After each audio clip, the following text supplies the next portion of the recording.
So, I've been doing a little bit of off-camera mining. But wait, I can explain. To address the elephant in the room, as you can see, I am now using shaders, and there's even a mini-map in the corner. And that's because I am using the Lunar client. And no, this is not sponsored. Now, I want to make it very clear that there has been no cheating, mods, or anything like that alters the gameplay. All the changes are purely cosmetic, just because I wanted it to look better. That's literally it.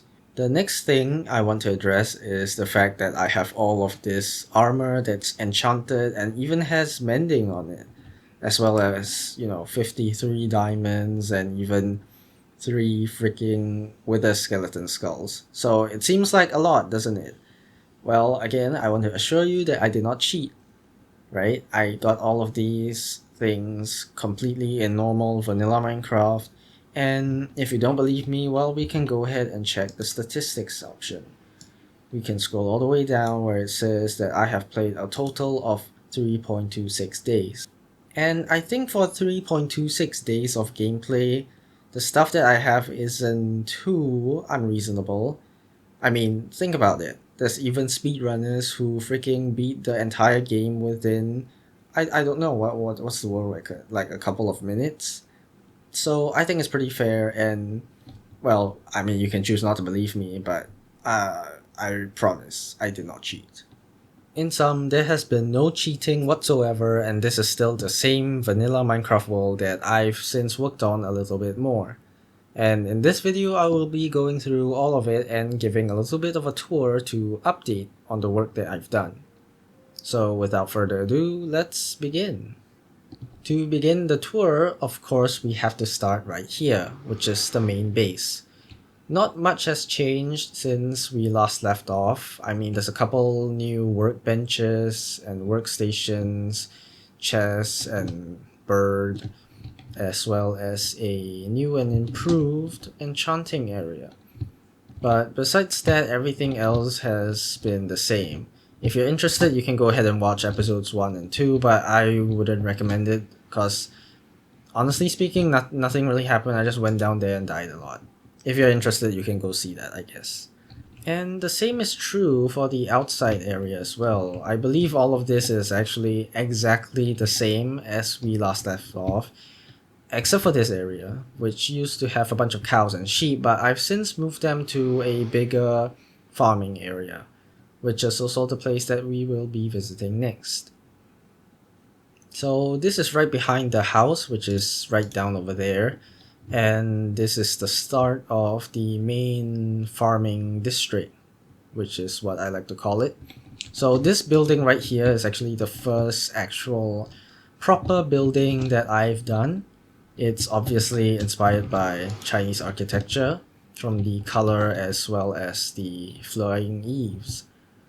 And in here we have the 4 main basic crops of Minecraft. We have the beetroot, the wheat, carrots and potatoes, and if we head on outside, we can see that all the other ones, like pumpkins and melons and sugarcane, they're all out here. I also have a row of trees down here, one for every single type, and the animals are down here. There are cows and sheep, and for some reason one pig that's trying to hide. There's also this little area down here where I grow my nether wart and some mushrooms as well. The other 2 doors don't really go anywhere. They lead to a cave, but I mostly just use it to mine stone and whatnot. So nothing much here.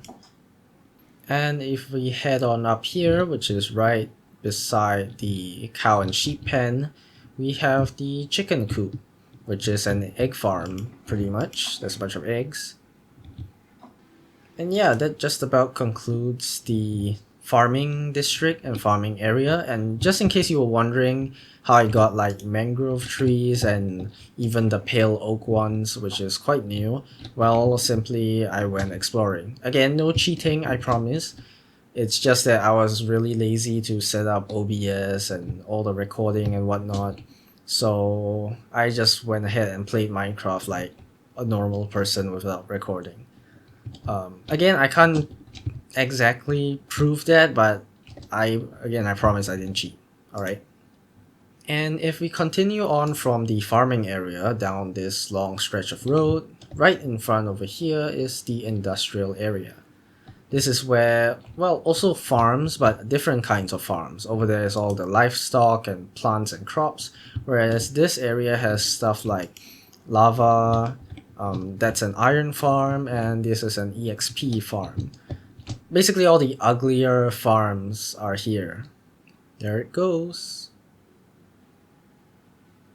Oh, and I almost forgot, there's also a mud machine here, but this doesn't really work yet. And from here, as I'm sure you would have noticed, there's this tall tower thingy in the distance that we have been walking past. Well, that is just a observation tower slash landmark, I suppose. It doesn't really have much of a functional purpose, and there's nothing inside, but I'll go up it and show you what's inside anyway. Like I said earlier, the tower doesn't serve any kind of functional purpose, it's mostly just there to look nice. Although I guess it does serve as a landmark and does sort of work as an observation tower, but I'll quickly show you why in a bit it doesn't work all that well. The tower is 8 stories tall in total, and as you can see, each floor has absolutely no furnishing. I might put some things inside later on, probably not, but we'll see. And this is the top floor right here. And as you can see, due to render distance issues, as well as the fact that there's this protruding bit, it doesn't work all that well as an observation deck. I mean, I guess it sort of works, but I haven't built anything far enough away for it to be actually useful. Although I guess you can see the main city area, which is the place we'll visit next, right over there. On this side, it's a bunch of nothing. On this side, it's also mostly a bunch of nothing. Although I guess you can see a little bit of the industrial area right over here. And that's a column that leads up to the XP farm. And we have more nothing over here. And from the tower and right beside our base, which is somewhere right over there, is this building right here. This is a railway station that leads to the central city area that we will be going to next, as well as one more station all the way over there, which we will be visiting after that. In terms of the station itself, there's not much to say. It's not very furnished. There's just 2 tracks, one going and one returning. But, well, the ones here both works, as in it works in both directions, but the one over there, as we will see later, only has one way, because I was lazy and I ran out of materials.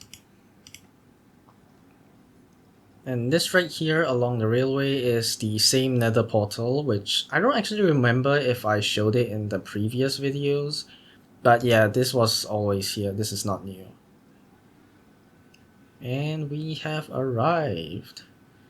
Now here, this is the central city area, and this building is the train station, railway station for this area. As you can see, the architecture is completely different from all the Chinese architecture over there. And, well, I don't actually know what style this is, if there even is a name for it. But yeah, it's quite different over here. And over here, we can see the building in the thumbnail of the video. So this is meant to be like a cafe. Well, I haven't furnished it yet, but that was my intention when I was building it. And I think it turned out pretty good, pretty well, right?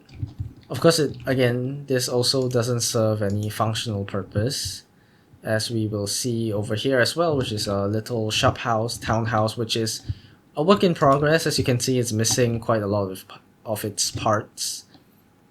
But yeah, they both don't actually do anything. They don't house any machinery, or they're both not my base either. So, and at this point, I think you might be wondering why do all of this? Well, the answer is very simple. I like building. People play Minecraft for a variety of reasons. Some people like the PvP aspect of it, some people enjoy parkour, some people enjoy minigames, and to me, the most fun part is building and, in a way, kind of urban planning, although this is for a single player world. But yeah, I really enjoy that. Oh, and I almost forgot to mention this, but there is a tiny little bridge beside the cafe building. It's quite simple. I might decorate it further later on, but it's pretty simple right now. It just works because, well, there's nothing over here, so there's not really any purpose to expand this or make this all that fancy. But yeah, I think it's pretty nice, pretty cute. And last but not least, from here we will be going to visit our final destination, which is the villager trading area. And as you can see, like I mentioned earlier, there's only one track.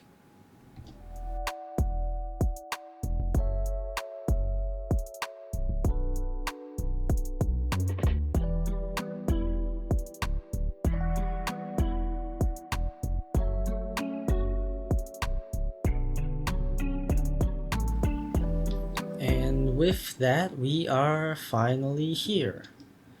There's not that much to say about this area. This is mostly still the naturally generated village. I just added a couple of buildings to make the trading hub, as well as a villager breeder right over here, which, as you can see, might be working just a little bit too well.